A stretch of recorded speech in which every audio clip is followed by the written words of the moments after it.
Okay, we are recording with Rajat Soni. How am I saying your name? I screw up everybody's name. So this is not just you. Just so you know, our team laughs at me all the time because I screw up everybody's name. Rajat Soni. No, that's great. That's great. It's not fully correct, is it? Say it. You say it one more. Yeah. Oh, Rajat oh, Soni. okay. You're perfect. Okay. Okay. Okay. Awesome. Awesome. Yeah, don't worry about it. So a bunch of our clients started saying your name. I feel like 3 or 4 months ago. They're like, you got to have this guy. He's on Twitter. I think he's an accountant. He might be in trouble. And I'm saying that jokingly, right? But he seems to be talking. He's ranting on real estate and Bitcoin and money and everything. You need to talk to him.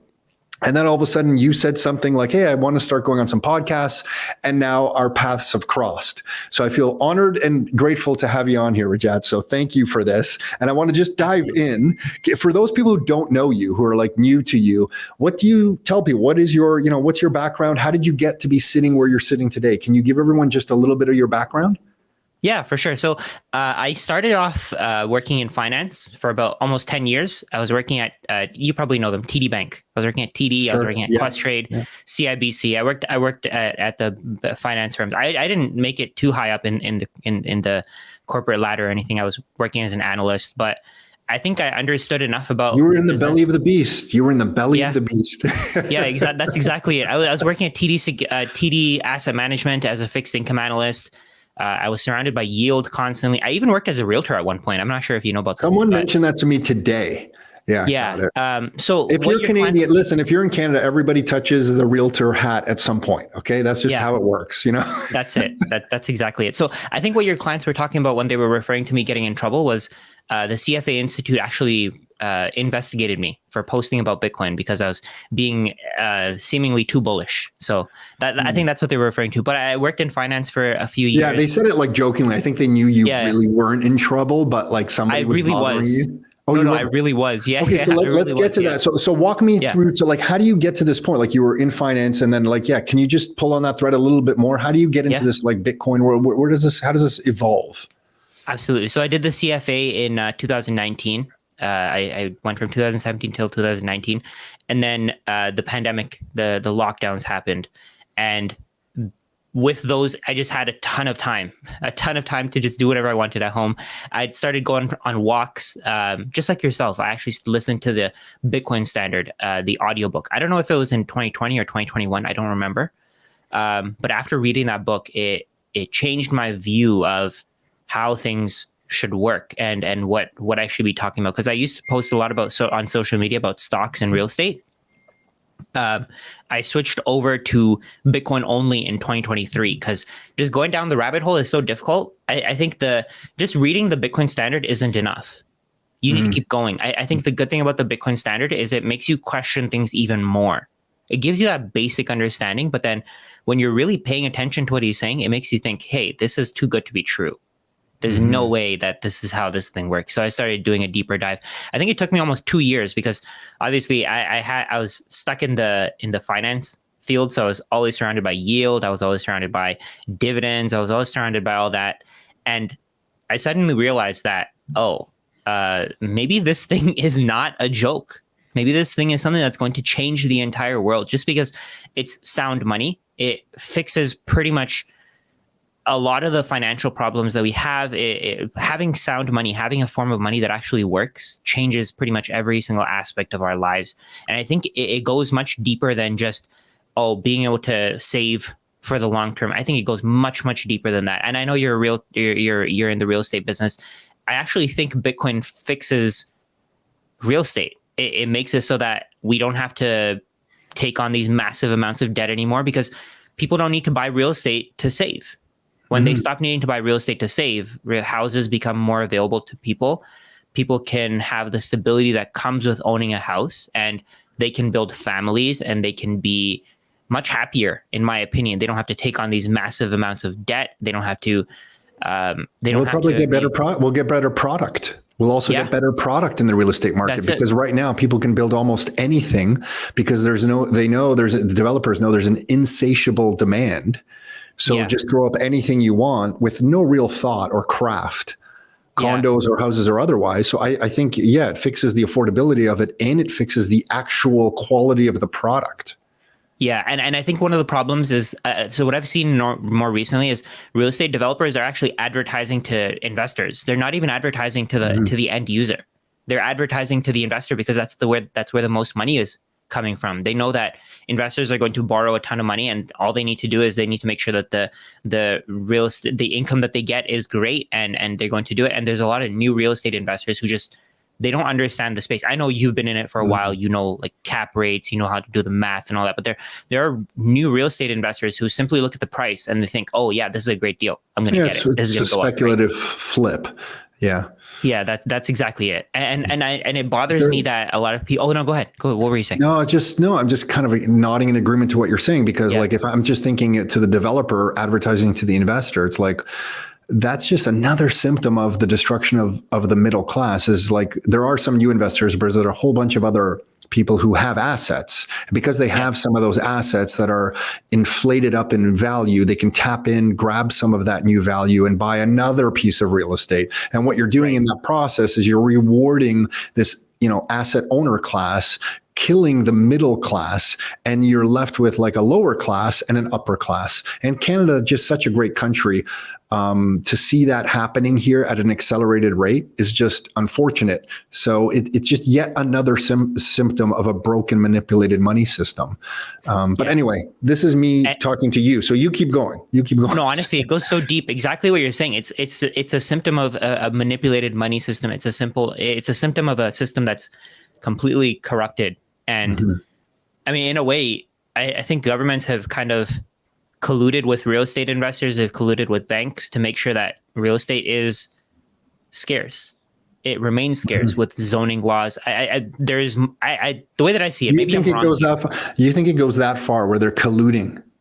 I think so. Maybe I'm wrong here. Maybe I'm just I think you're just giving them a lot of credit, like to do that. I don't say it's not possible. I just mean that would require some like smarts. Yeah, that's true. That's to actually collude. And I just don't even believe the government's capable of that. I think it's just the incentives are so broken that, we get this structural imbalance of a housing shortage that does not need to exist. But that's what leads to that. That's what leads to that collusion, right? That's what leads to it. Because if I was reading some statistics about how, I know a lot of real estate. There are a lot of real estate investors out there, but Justin Trudeau's cabinet, I don't know if this is accurate anymore, but his cabinet, most people are real estate investors. They're mostly landlords. So of course they're going to work towards a world where real estate remains scarce. They're going to, maybe it's not even intentional. Like you said, you need to be smart to do something like that. But I think in the cabinet, like if I just think of some of these politicians, like they're probably voting with their incentives. They own real estate, so like they're going to lean to vote. I just think it's a much higher thing. Like I think it's the entire banking system. So I think it's more that like the Canadian government clearly is aware through banking lobby of some sort that there's a lot of mortgages coming up for renewal at too high of a rate in 2025 and 2026. And magically this year, the Bank of Canada is saying, they raised them so high, they crushed the economy. And now here we go, quarter point cut, and now half point cut. And now we're all expecting in December, another half point cut. And to me, that's just, yes, they're trying to get some economic activity going, which we can talk about central planning, but they're also like, to me, it's like, pretty convenient, like that all these banks have all these mortgages on the books that all need to be renewed over the next few years, and mortgage rates are suddenly coming down. So to me, it's more protecting the banking system than it would be like colluding with the, real estate, but it's all so intertwined. It's so intertwined, like it can look either way. So like it's all a mess. So it's all. I went on a complete tangent there, but I mean, essentially, I started getting a lot of comments from people talking about how stocks are not going to make you rich. They're not going to get you to retirement because inflation is much higher than we consider it to be. I used to always be one of those people that thinks that it's 2%, 2.5%, maybe 3% at most. But now I realize it's much, much higher than we think it is because you had Jeff Booth on your podcast. Jeff Booth regularly talks about how the world is supposed to be deflationary. As we get better at making things, this is his idea, his theory. I just studied it. As we get better at making things, prices should be coming down, right? Prices should not be going up. There should be no inflation in prices of food. There should be no inflation in the prices of cars. We get better at making cars over time. prices of cars should be coming down. I think that's the world that we should see. And I think Bitcoin is what really got me to see that. If it weren't for Bitcoin, I wouldn't have even thought of all of that. And I think that's what brings me here. I've been ranting on Twitter for a while about how Bitcoin is going to do this and that. And I genuinely think that, so right now, a house costs something like 7 or 8 Bitcoin in Canada. I think eventually it'll cost under 1 Bitcoin. It'll cost under 0.1 Bitcoin because of the scarcity, because of the economics of Bitcoin versus the economics of housing. Houses can be, I know there is some scarcity in houses, but we can build higher and higher. We can build condos. I know condos aren't the same as single family homes, of course, but if somebody just wants a place to live, then I don't think they care between buying a single family home and a condo if they just need shelter instead of staying on the street. I think that's what's going to really lead to a much lower real estate price in terms of Bitcoin, and I think we're in the midst of that.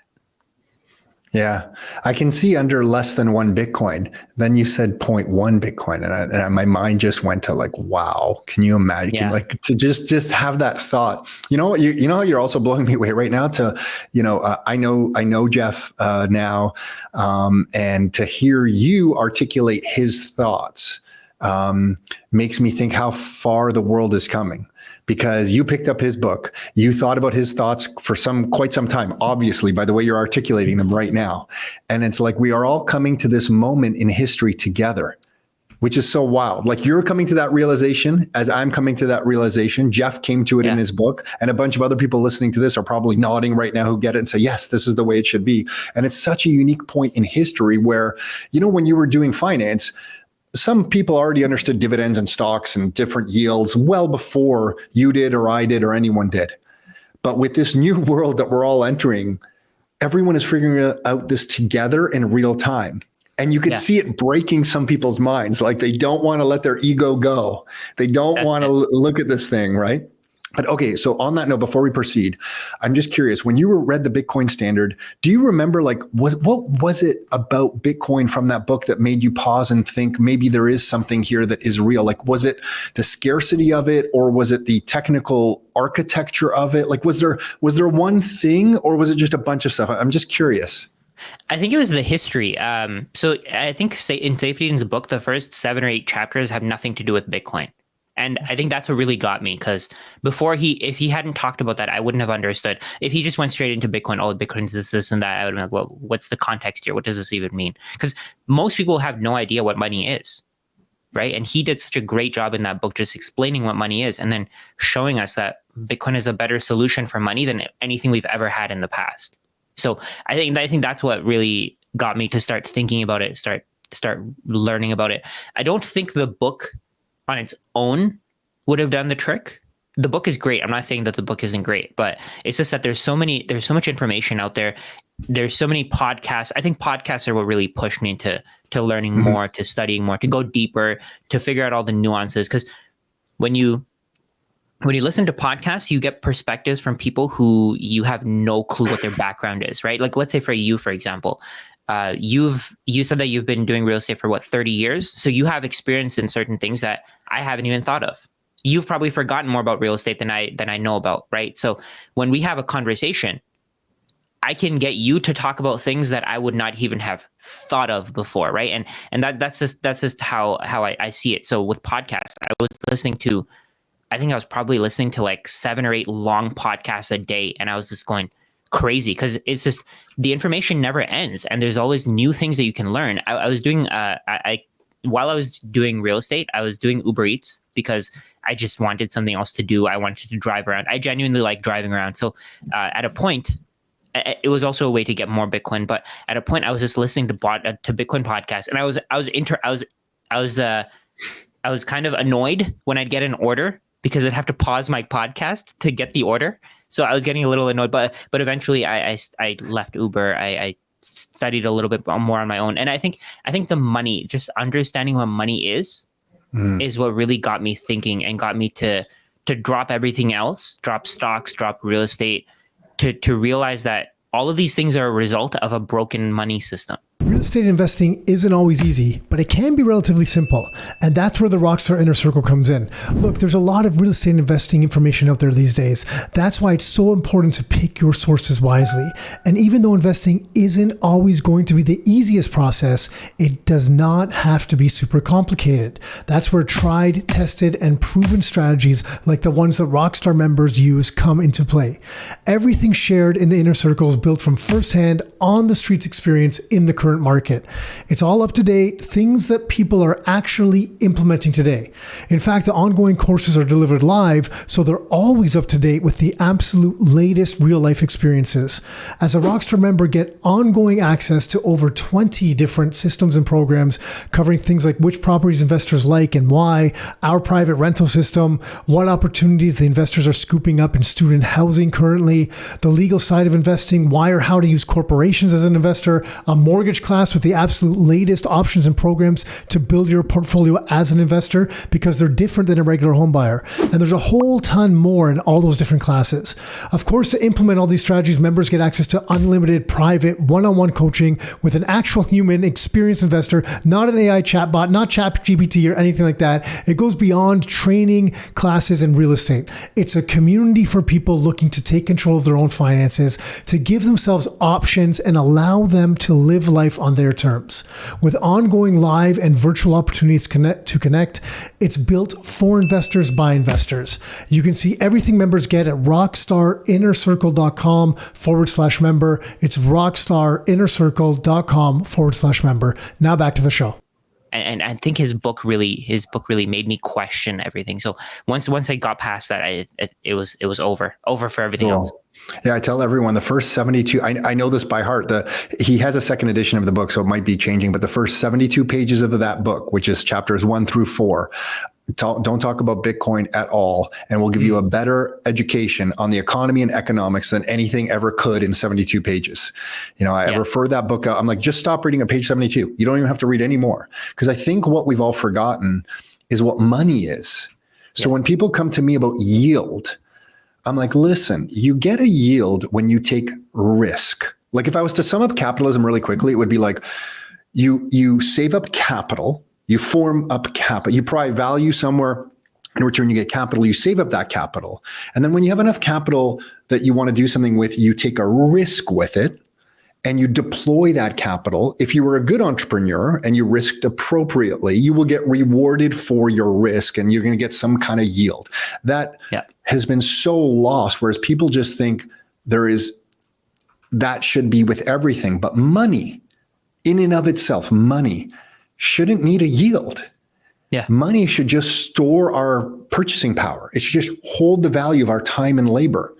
And that is what it does. And because we haven't had real money for so long in the human consciousness today that exists in this moment in history, people don't seem to have a concept of that.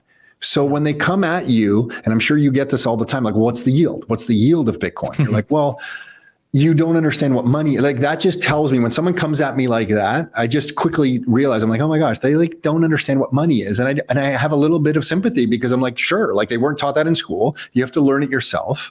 So you have to have a conversation with the person explaining what money is. And when I went down that path like you, and I'm like, oh my gosh, Bitcoin is the best form of, never mind digital money. It's the best form of money I've ever seen. I think that history has ever seen. Yeah. That's when my eyes kind of peeled back and I thought, I need to go down this rabbit hole deeper, just as you did. Yeah. So then you go down this, and in 2023, you decide to go all in. Is that when you start getting on Twitter and kind of talking about it? And is that moment or no? So I was posting on Twitter before that, but I was posting mostly about stocks and real estate. I was talking about how dividends are great, how you can earn cash flows. I think in 2023, I don't know. Oh, I think what happened was, I think I remember what happened there. So I was watching this. I was watching this podcast from. I was watching this video from the Socialist account. I'm not sure if you know about them. Second Thought. So their name is Second Thought, and I'm not a socialist by any means, but I just like learning from different perspectives. I think that's really interesting. I think it's interesting to see different perspectives because that way you know what the true problem is for anything really. But in this podcast, he was talking about. So the title was "Are landlords really that bad?" he was going to the extreme, but he was saying how landlords are stealing from people, but that's not true. It really got me to think, though. But I can see where they come. Like I can see where people come to that conclusion. Like I get it. Right. Absolutely. Right. That's exactly what it is. But he was talking about how landlords are holding on to properties that other people need. They're holding on to something. They're holding on to a resource that other people need. And if those people can't pay them for it, then those people go bankrupt, right? If the tenants can't pay for it, they can't afford the rent. They not bankrupt. They go homeless, right? They can't. They have to stay on the streets. They have to find a new way of living. And again, it's almost like, it almost feels like extortion. And I kind of did grasp on that. I did believe that. I do genuinely believe that because of the current financial system, we have to extort other people, even for, let's say, stocks. When you have a company like McDonald's, do you think that they would survive if they had to pay a market wage, if they had to pay a rate that was a higher wage? Somebody has to be able to live. That offered a less standard of living. Yeah. Right. You can't, nobody's going to work for them. They're going to go bankrupt. I was reading the stat where in the US, McDonald's and Walmart workers are some of the biggest beneficiaries of SNAP benefits. So SNAP benefits are the food stamps. McDonald's and Walmart employees are the biggest benefits of it. And why is that? At the same time, McDonald's and Walmart shareholders, their investors, are some of the richest people in the world. So there has to be some kind of extraction of wealth going on there. There is some kind of extraction of wealth going on there. And I don't think, and nobody has been able to convince me that it's otherwise, right? Nobody's been able to tell me that, oh, no, McDonald's is not trying to, they're not extracting wealth from their employees. McDonald's would be able to survive without having, if minimum wage increased to, let's say, $30 an hour, McDonald's would be able to survive. No, they haven't been able to convince me of that. And I genuinely don't think that would happen. If we do move on to something like a Bitcoin standard, I think all these other companies, these massive multinational companies, wouldn't survive, because you can't scale up operations unless you have fake money. You're saying a lot of interesting things here. So I want to take these in order because it's really good. This is super interesting to me, because on the real estate side, when you bring up that podcast that mentioned that, my counter to that argument would be, okay, I'm a family with that worked hard, was able to save a little money, and I don't have the time to figure out what stock or trust a board of directors. So I do know that my money sitting in a bank account is going to lose purchasing power. Like, I'm consciously aware of that. I might not know how much, but I know that I'm losing. Yeah. So I'm forced to go do something with the money, which, okay, problem. There's the initial problem. Now I look around, I look at a piece of real estate. I'm like, I don't want to become a landlord. We work with a lot of investors. I can tell you, nobody really wants to become a landlord. Like nobody. Yeah, they're forced to. So then for their family, because they're worried about their kids, their retirement, their kids' education, their kids' futures, they're like, oh, okay, I'll go buy this income property. And now they are forced into buying an income property that they didn't want to. Now you create a situation where you have a tenant who believes some of the thoughts that were just articulated right now, who's like, this landlord's an asshole. Yeah. The landlord's thinking, I got to deal with the banks who are putting me over the coals to try to get me to qualify for this thing, because they don't trust me. And I'm forced to do this and become a landlord, even though I don't want to. And so now we've created this this thing in society where, like, no one's really happy. Yeah. The tenant's not really happy. The investor landlord's not really happy. They don't even really want to be there. Yeah. The bank's on top of them for all kinds of reasons. And then the landlord's faced with the bank increasing rates at just at any time the bond market goes crazy or the Bank of Canada decides to turn the knob up, they have to deal with that. Yeah. Tenants upset that they're not getting the maintenance and upgrades that they want on the property. Landlord is saying, well, what do you want me to do? I can't raise rents because of rent controls. So you got all these things that are just like eating at the fabric of society where none of it needs to exist. So you're absolutely, like, I'm agreeing with you. And it's just like, when you see both sides of it, nobody wants to be in that position. Either the tenant or the landlord. So anyone who's listening to this who would be thinking from the tenant perspective, please understand many of the mom and pop investors that we deal with, nobody wants to be pushed into this situation. Yeah. It's just that they have to. And then on your McDonald's, I agree with you on your McDonald's statement there, because labor is the one variable in the equation that can be easily toyed with, because you have to pay for I don't even know if McDonald's sells actual potato French fries, but whatever. You actually have to buy the potatoes. You actually have to buy these different things. And maybe you can cut down on the quality of some of these products enough to save on costs, but eventually you can't cut any more. You have to have some kind of patty that resembles beef somewhat. Yeah. So then the only thing left to kind of cut and play around with is the labor component of your costs. Yeah. And then all kinds of games are played with the labor component, just like how cheap can we pay people to try to make this game? Because if they were to pay the true cost of real beef, real potatoes, and real human labor to provide a cost of living, you're right. The price of that would be so high that McDonald's wouldn't be able to be in business. Yeah. Yeah. And to me, the underlying thing, which I'm just talking too much, I apologize, but the underlying thing is the broken monetary structure, because the money itself is broken. It's producing all these things. And then you get politicians who will point to corporate greed. And you're like, I'm not saying some companies aren't doing whatever they're doing in pricing, but I just mean we could fix a lot of that if the money was fixed, because they wouldn't have to be forced to play these games to survive. Yeah. Like if I just say that, okay, let's not paint the corporate person as evil. Let's just say they're just trying to make a profit for their shareholders and do their fiduciary responsibility. I can see their incentive structure where they're trying to cut and offer lower and lower employment wages because they're trying to make sure this survives. It's just all broken.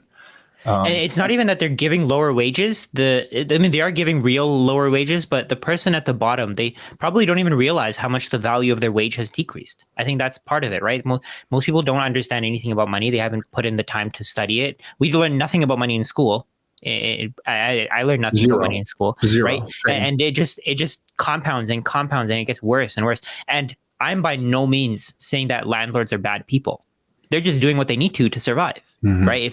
If they didn't have to buy real estate, I'm sure they would be starting businesses. I'm sure that, because if they had, let's say, for example, if you just had money sitting in your bank account and it's just doing nothing, it's just sitting there, you'd probably want to start a business. You'd probably find a problem. That's capitalism. You're going to take a risk with your capital. And if you don't provide good value to the market, you're going to lose. So you better figure out how to produce good value. Imagine, I talk about this all the time. Imagine all the brains that are here at Rockstar. And I'm not trying to say we're rocket scientists over here, but imagine everybody that is working on what we're working on now was focused on providing some sort of economic value to the community and the society that we're in, instead of doing what we're doing. That's exactly. Wouldn't that be better for all of us? That would be better for all of us. If you think about it, think about how many smart people are working in finance. Think about how many people have a background in math. They have a background in engineering, but they're working in finance. They're working to generate more money that can just be printed out of thin air. Like when I was working at TD, I was working as a fixed income analyst. We had clients, we had insurance companies, we had all these different companies. What are they called? When you have a university that gets a certain amount of money, like an endowment. Endowment. That's it. So we had these companies that were working with us at TD. So they were making like 1% to 2% in interest on their bond portfolio. Let's say 2%. But TD was charging them 0.5% for literally creating the problem, because TD is the one that's creating all this money out of thin air. I'm not saying TD is the problem here, but TD is part of it. They're creating the money out of thin air through mortgages. They're able to just add an entry to their books and create this money out of thin air, give it to the people. It's a great game. It's a great game. Right. They're creating the problem, and then they're offering the solution by offering these managed portfolios to their most wealthy investors. But then everybody else gets screwed over and nobody else understands how money works. I think that kind of triggered me into starting to post about finance on social media. Otherwise, I wouldn't have done it, because I feel like the average person, like you guys, you're helping the average person to understand about real estate. That's exactly what I wanted to do. I wanted to help the average person to understand stocks, how to understand real estate, understand bonds, because the average person has no clue what's going on, how they're getting screwed over. Mm-hmm. It's kind of wild. It's totally like being in the Matrix. Like once you see it, you cannot not see it. It's totally a Matrix moment that you went through. So then when you started posting on Twitter, was it one of the organizations, I guess, because you have your accounting designation now, is that accurate? I have the CFA, Chartered Financial Analyst. Okay, CFA. Sorry, CFA. Then that organizational body said what? Like, hey, you need to calm down. Like, what happened? Somebody reported you, I guess, or something. Like, how does this work? So I made a video just explaining it. If anybody wants to watch it, they can just search CFA came after me or whatever. I'll send it to you and you can look What's the title of the video? It's actually really interesting because they said that I'm making claims about Bitcoin that aren't realistic. So I'm regularly saying that Bitcoin's going to $1 million, 10 million. I can see that. No, yeah. Right? You've seen that, right? So they're telling me that I'm making these claims that are not real. They said to me, what are the basis of your statements? So it went all the way up. It actually went to the head of enforcement, and they went all the way through. So at the end of it, they basically just said, "Oh, it's okay. Don't worry about it. You're good. Keep going with what you're doing." But that's the thing. I had to kind of convince them. I had to ask them. So one of the questions they asked me was, "What is the basis of your statements?"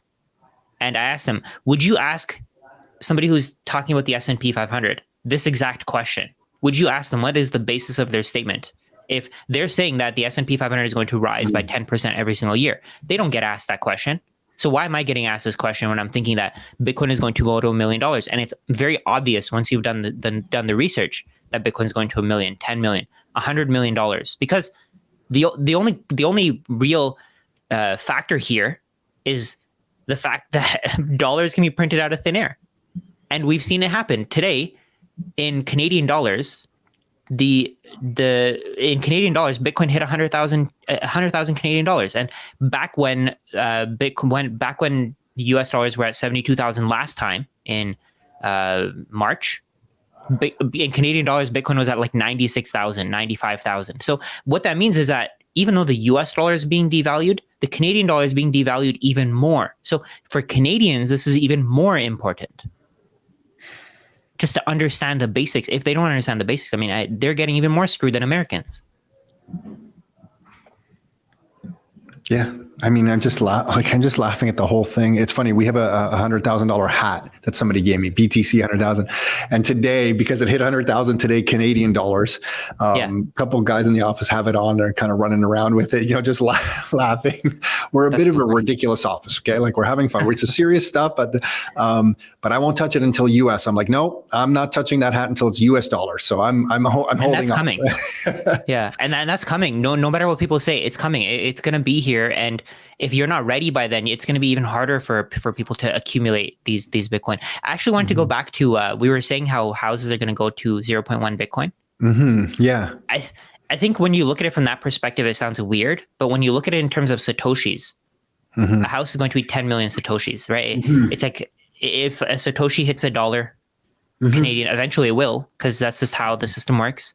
If it hits $1 Canadian, 10 million Satoshis buys you a house. I think that makes a lot of sense. $10 million for a house.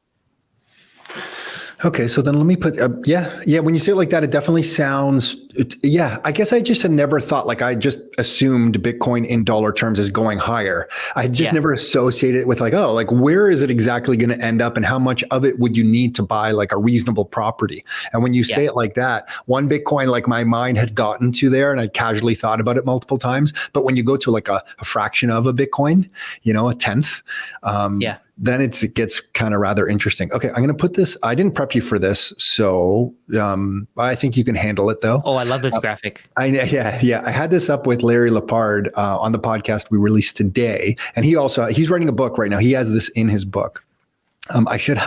He told me who created the chart on Twitter or this graphic on Twitter. It was Jesse Myers, I remember. Thank you. He corrected me as well. So thank you for sharing that. So this was a Michael Saylor presentation from about 4 or 5 months ago. And I thought this was like something perhaps I could use with people or some of my own friends to articulate where we're headed. So like in this, if you're listening to this, you can't see it, but like bonds are worth globally. There's, the total global asset value is like 900 trillion roughly. No one's going to know exactly. So we're just all ballparking here, but it's 900 trillion denominated in US dollars. Of that, bonds make up 300 trillion, real estate 330 trillion, equities 115, gold 15, and Bitcoin currently 1.2, wherever we are today, 1.23, whatever we're at. And then Michael Saylor did something kind of interesting. He's like, let's just kind of extrapolate forward 20 years. And he assigned different average rates of return. So not like a compound annual growth rate, but like an average rate of return to these different asset classes. And he came out with the chart at the end of 20 years. And I thought this was such a great illustration of the opportunity because Bitcoin goes from 1 trillion on this graphic to 280 trillion in 20 years. And real estate does about a 4x. Equities in this example, equities do about a 7x or so, 7x, 8x or so. Bonds only do about just over two times. So everything goes up on the graphic in dollar terms, because as we're just talking about, Rajat, like the dollars are printed, so they're worth less. So everything in nominal terms goes higher on this chart. But when you stare at this thing, and gold goes to 45, but then when you see Bitcoin going from 1 to 280, like to me, that's like a jaw-dropping illustration. So like when I share this to you, I feel like you're in total agreement. Is this low to you, high to you? Like when you look at this, I don't know, what comes to mind? What do you say? I mean, the way that I see it, I don't see a reason for people to hold bonds anymore. I don't know. Maybe I'm being too crazy here, but I don't see a reason for insurance companies to hold on to bonds. They have long-term claims. Let's say you have a 30-year time horizon. Why would you hold bonds? And Why the would reason you for hold that, you're just saying, is because if you buy something that when you're going to get paid back in 10 years or 30 years, the purchasing power you're get paid back in is useless. So you give $10,000 today, the $10,000 you get back, sure, you're getting some yield or whatever, so the magical yield, but the $10,000 that you're getting back, it doesn't buy you what it did and buys a fraction of it. There's that, and there's also the counterparty risk where you have to rely on the U.S. government paying you back, or whoever the corporate holder of that corporate issuer of that bond is. You have to rely on them paying you back. And how much is the money that they're going to, if they pay you back, how much is the money going to be devalued by? So why not just hold, let's say, 1 Bitcoin or 10 Bitcoin or 100 Bitcoin or 1,000 Bitcoin instead of holding a ton of bonds? Why wouldn't you just hold Bitcoin either in the ETF form? I mean, I know the ETF form it has counterparty risk as well, but I think the ETF form, it simplifies the process. You no longer need to do the analysis to see which companies can actually pay you back or not if you just hold on to Bitcoin. And I know the bond market is so key to lending. The U.S. government needs it to borrow. The Canadian government needs it to borrow, and that's where a lot of financing happens. But I mean, the way that I see it, maybe this is just completely just spit it out. Tangent, right? You just spit it out. Just spit it the way out. The way that I see it, I don't see people wanting to have a 60-40 portfolio anymore. It doesn't happen that way anymore. If anything, they're replacing bonds with real estate. They're replacing bonds with REITs. So sure. Maybe he's right here. I mean, the entire world is going to grow with if you were looking at the total supply of money, it increased by about 4.5 times. Went from 900 trillion to 4,000 trillion there. Yeah. So 900 trillion to 4,000 trillion. So 4 quadrillion. I don't know. I feel like Bitcoin is going to be a bigger part of this. Yeah, that's what I was curious. I wanted to hear what you were going to say there. Yeah. So Bitcoin's up 280x here. I think it could easily take up a lot more. What would we need money for? I know. So the way that I see it, I think Michael Saylor he's a great person. He knows what he's talking about. He's done the research, but I feel like he's being a little nice. Let me ask you a question. Why would a merchant want dollars when dollars are constantly? Yeah, the only thing that you're right, because I'm with you. I'm thinking the same. Yeah, agreed with you. Yeah, sorry, I didn't mean to cut you off there. Yeah, when you say that, the only thing that came back in my mind when you initially said that was like, contracts are written in US dollars. Some of these contracts might exist for 20 years. So the dollar still exists because these contracts are written in US dollars. So like it might limp along. Maybe it loses value even faster than what we're showing on that chart that Michael Saylor showed. But like it still exists because these contracts are all written in US dollars. And to like just coming from a company like NetSuite with accounting software and stuff, and like just the thought of trying to update global finance to have something else. Like maybe we just separate into, there is a currency globally accepted. US dollars become more and more of it as things like the Canadian dollars just lose value faster. And Bitcoin is like a reserve asset, both at the sovereign state level and at your personal life level, corporate level. It's on the balance sheets. And maybe we do operate in this weird 2-world state where it's just like this US thing exists still out there for much longer than maybe I originally had thought. I don't know. Yeah. No, I think you're right. It'll take some time. It'll take time for people to, because it's so deeply ingrained in society. If you think about it, everybody believes that dollars have value, even though they're pieces of paper. They don't think that. The average person doesn't even see that the US dollar could go to zero. They don't see that the US dollar is just pieces of paper. No, go ahead. Yeah, no, you've done such a good job of articulating this. I feel like online, like you're being pretty blunt about it, and I think you're getting people to think about it. What is the response been like when you're going online as blunt as you are on Twitter and just saying these statements where some financial advisors would just say like, this guy's nuts. There's no way. Like, they obviously haven't put in the work.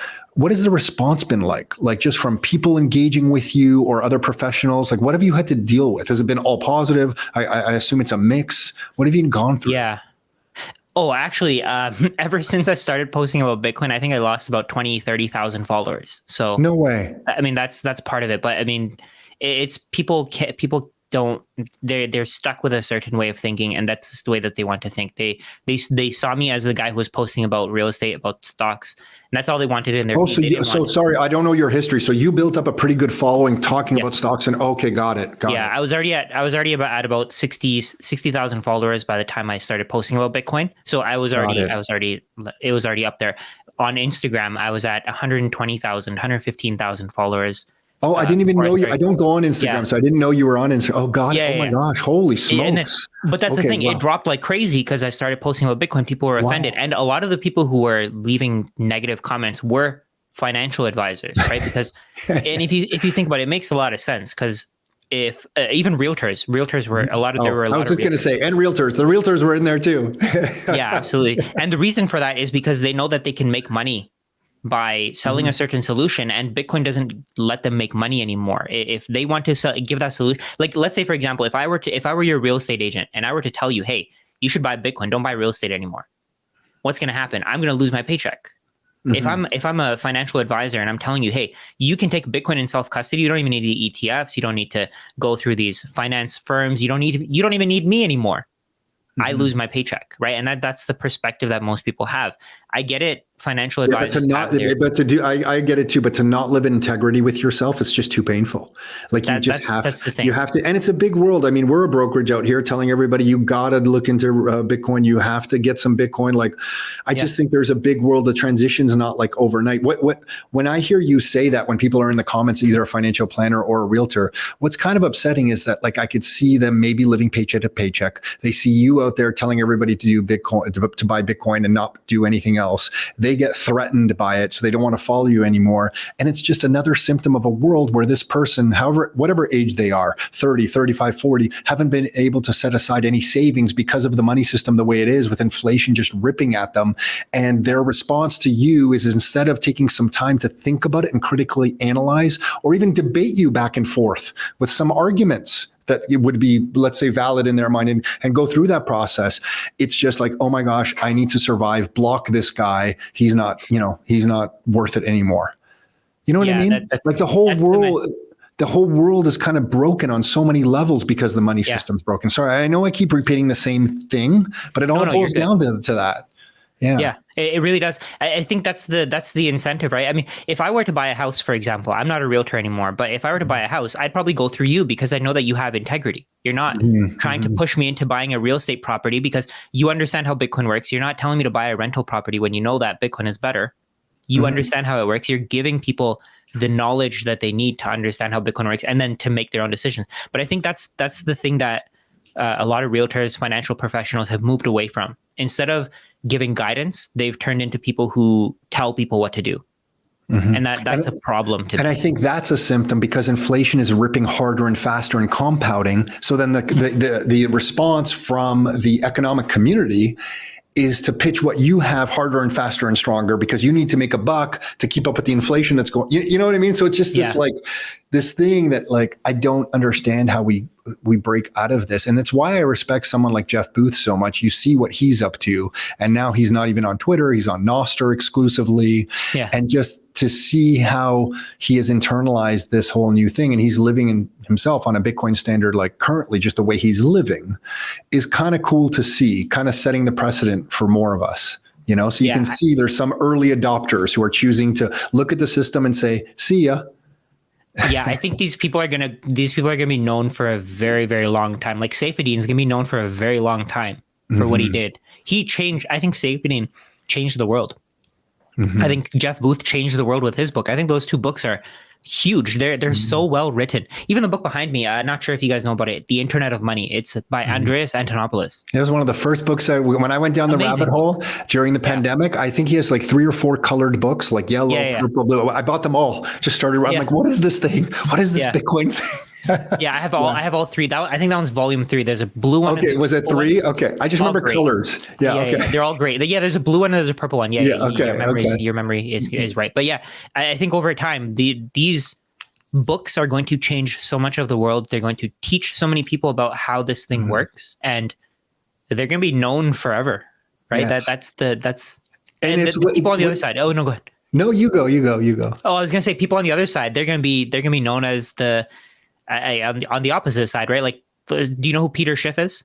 Of course, I'm an old gold guy. How can I not know Peter Schiff? Yeah. Peter Schiff. He has 1 million followers on Twitter. And he's constantly telling people not to buy Bitcoin. So what are they losing out on here, right? How much have they lost because of him? I think he started talking about Bitcoin negatively back when it was $1. So somebody who could have spent $1 to buy Bitcoin has lost out on $72,000 US. Jeez. Right? Sometimes I think about it. I'm like, we started this business and I quit my job in 2007. We started incorporated, 2008. Long story. I was at a Keller Williams, that brokerage in Oakville. The first one kind of went out of business. They relaunched later and so forth. And we had to go find a new home and stuff and renting U-Haul trucks. We had like 2 desks and a voice over IP phone. Like our business was much smaller back then and like just trying to survive. And then obviously Bitcoin was born in 2009. And like I was so heads down growing this business. There's no way, like I saw mention of it, like, but I just was too busy. Sometimes I think, wow, if I had really just paid attention to Bitcoin back when it came out, I really wouldn't have had to go through any of the stuff I went through in the last 15 years. Yeah. But then that's the thing, right? I mean, it's not about getting in. I mean, you're still early. Sure. No, agreed. I'm just having fun with the thought. Yeah. I don't have too much regret. Yeah. I get exactly what you mean, but I feel like maybe the experiences that you went to, the experiences that you went through gave Bitcoin so much more value to you. Right? So absolutely. You saw it from a different perspective because of everything that you went through. Like for me, for example, if I hadn't gone through the finance industry, if I had just learned about Bitcoin in 2009 and started buying, I would have been a completely different person. I would have thought, oh, these people are idiots for not understanding Bitcoin. But now, because of my finance background, I understand why they don't understand Bitcoin. And that's what kind of pushes me to teach them. And I think you're in the exact same spot there. You have that background. You've struggled to put together a great business, and you've put in the time and the effort to get to that point.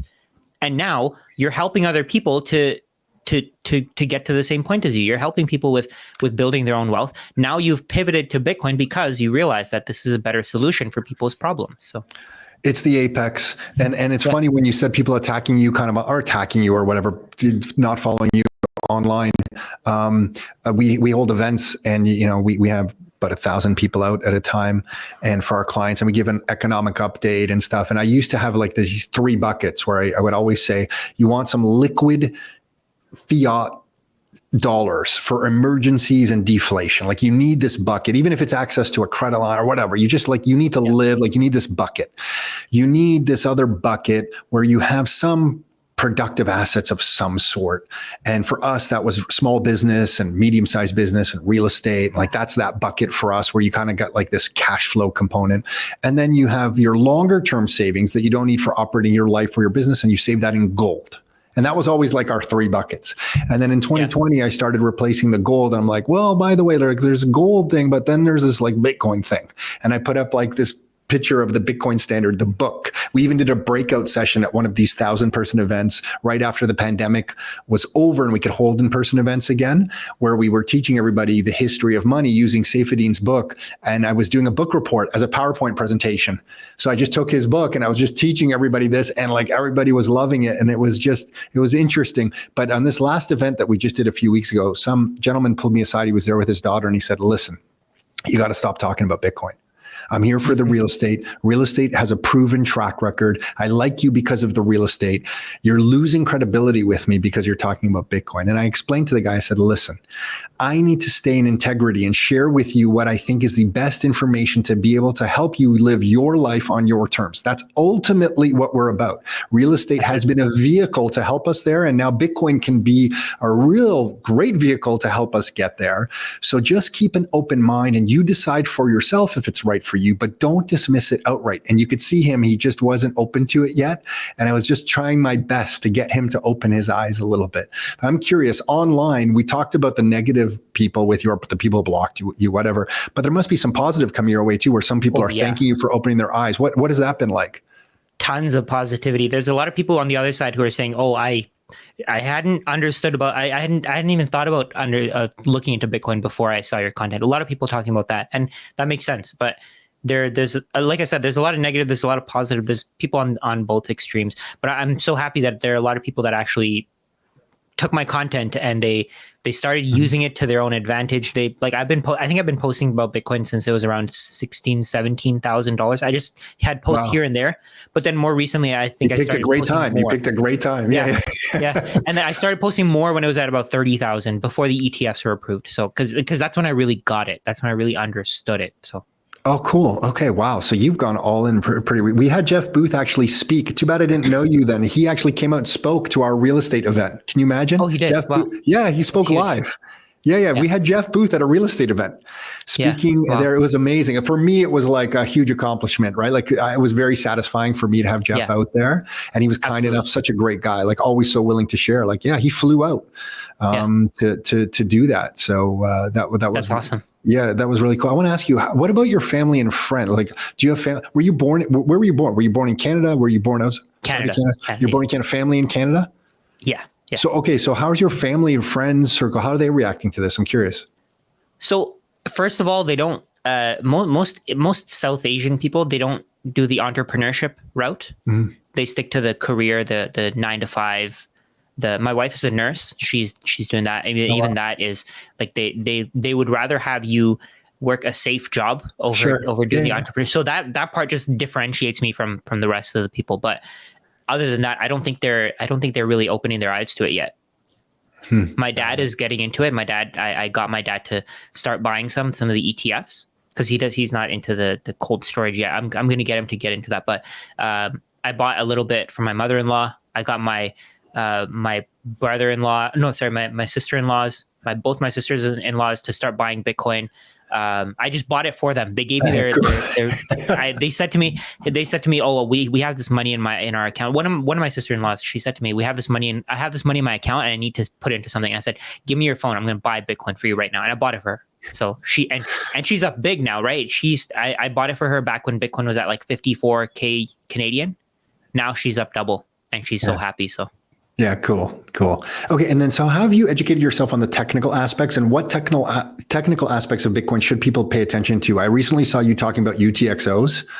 Yeah. So this is all self-taught? Like, do you feel that's something people should begin to understand once they dive into the Bitcoin rabbit hole? Can you talk about what they are maybe, or why you're paying attention to that?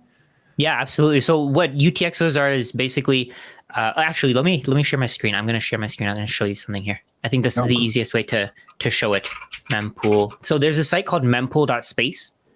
Let me see if I can. Oh yeah, there you go. I can see it. Yeah. Well, you know what? We're new to using StreamYard here. I don't even know if you have permission to share your screen on your side. Do you? I have it. Yeah. Awesome. Oh, here. Yeah, and then maybe, do I have to move it to the stage? There we go. Oh, okay. Perfect. Is it there? Yep. It's there. Yeah. Do you see it okay? Because you're looking at your screen. Yeah, no, we see it. We see it. Yes. I'll zoom in a little bit. Okay. So a UTXO is basically just a chunk of Bitcoin. So we can see that here. This is a UTXO right here. Yeah. This is a chunk of Bitcoin. So what a UTXO is basically like if you had $100 bill versus 400 quarters.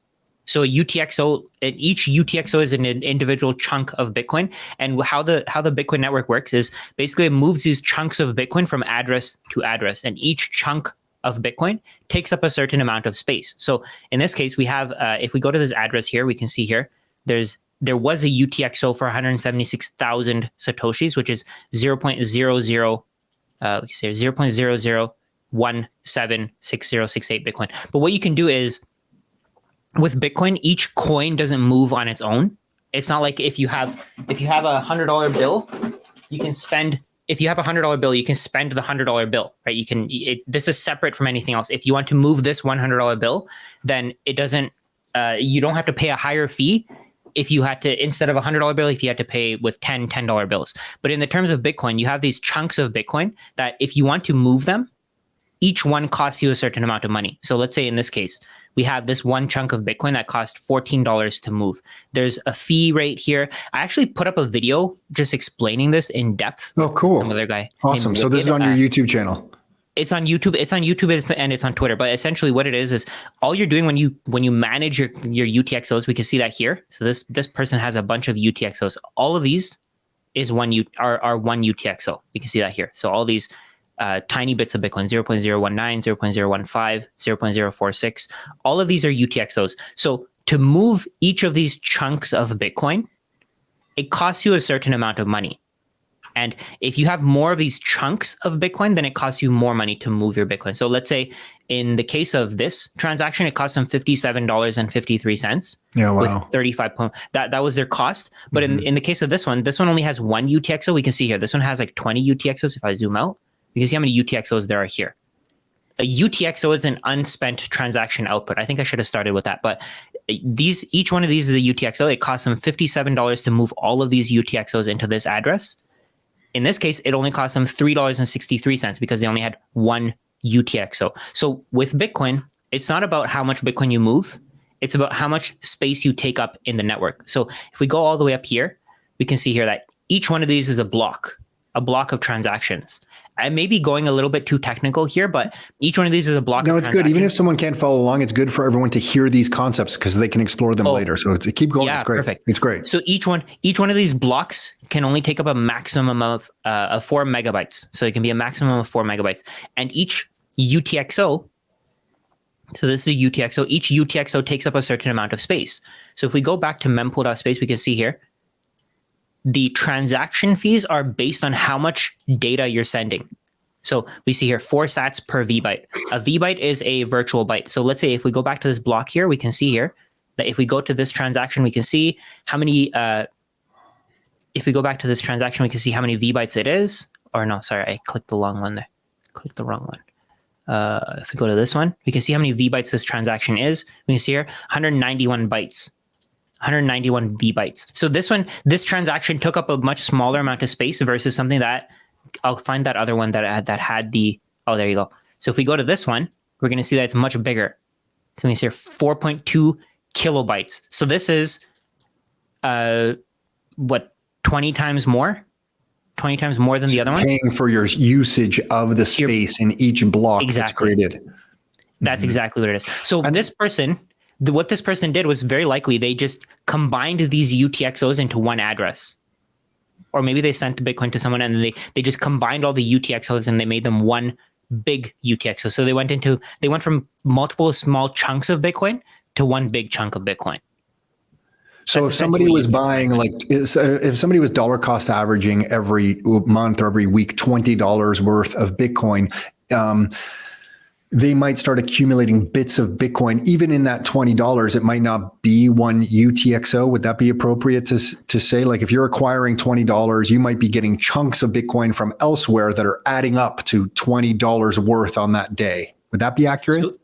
So how it works is when you buy Bitcoin from an exchange, they're not giving you UTXOs. They're just updating it on their end. So it's like if you had a bank account, right? Well, let's say I'm buying it and it's sending it to my wallet. Oh yes, if you're buying it and you're taking if you're taking it into your own wallet, then you're getting UTXOs. But if you just leave it on the exchange, let's say you buy $20 worth every single day, and then once you reach 0.01 Bitcoin, you withdraw.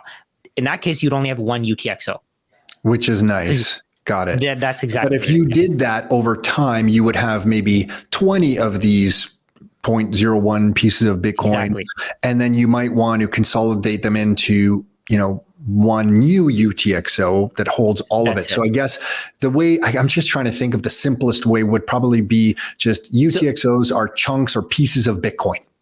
Let's think of it this way. So if you have like bits of gold and then you melt them down and you turn them into 1 bar of gold.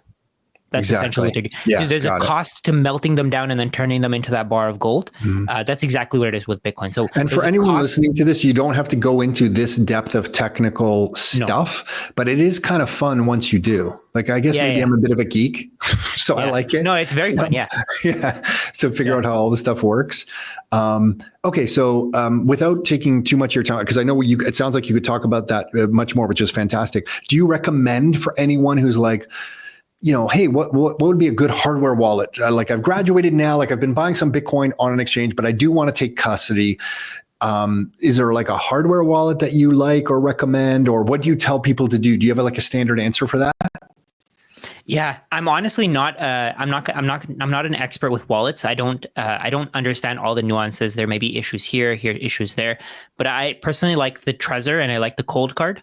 The Cold Card I like because it's air gapped. So what that means is it never connects to the internet. So you don't have to connect it to your computer. You can actually use micro SD cards to confirm and to send transactions. So you use a micro SD card, you put it in the Cold Card device, you take it out, and then you connect it to your computer. So that's what air gapping is. Essentially, it's never connected to the internet. It's always disconnected. It's always completely offline. That wallet is air gapped, but then the Trezor, you have to actually connect it to your phone or your computer. You have to connect it with a cable. So to some people, that leads to a little bit of paranoia where somebody might be able to take my seed, somebody may be able to take my seed phrase and take my Bitcoin, but with Cold Card, that's not possible. So I don't know the exact nuances. I would recommend doing your own research, but those are the wallets that I personally like. Yeah, cool. So Rajat, as we go through this, like I'm just getting to, so thank you again for doing this because you didn't know us, like you're taking, a bit of a risk for you to do this with us. So thank you for doing this. No worries. As we begin just to wrap up, what going forward, like what do you want people to know about you? Like what is it that you're up to online if they see you on Instagram? Now that I know you're on Instagram or on Twitter or everything that you're doing, what do you want people to know about you? What are you trying to accomplish? What do you stand for? What is it that you want to be known for? So I don't really post on Instagram anymore. I post more on YouTube. I post regularly on YouTube. I try to post a video a day. Oh wow, really? Yeah, I try to teach the basics. I try to keep these videos as polished as possible. So if anybody does want to find my content, just search for my name on YouTube. You'll find me. Twitter as well. Twitter, I talk a lot. I like to post constantly. Now I'm seeing you. I guess because I've looked at your posts. Now your posts are, the algorithm's figuring out. Like, I should show Tom these posts. So yeah, and on Twitter, you're Rajat Soni Finance, all one word on Twitter. There's no I in the finance on Twitter. Oh, is there not? Oh my gosh, I even wrote down an I. Holy smokes. Okay, thank you. You know what? We'll put a link directly to your Twitter handle as well. Yeah, I see that. Okay, so Rajat Soni Finance. On YouTube, if you search Rajat Soni Finance with the I in finance, then you find me. Okay. So we'll have links both to your YouTube channel and to your Twitter handle in the notes for this particular episode. And I had more stuff. I'm personally running out of time, so I apologize, but I do want to kind of wrap up just with this question and keep it in the Bitcoin theme. What do you think history is going to say of Michael Saylor? Genius. He's the way that he's doing it. I made a video about him. I did a deep dive on what he's doing. He has like this massive playbook that he's running. He's basically just borrowing US dollars and buying Bitcoin. That's it.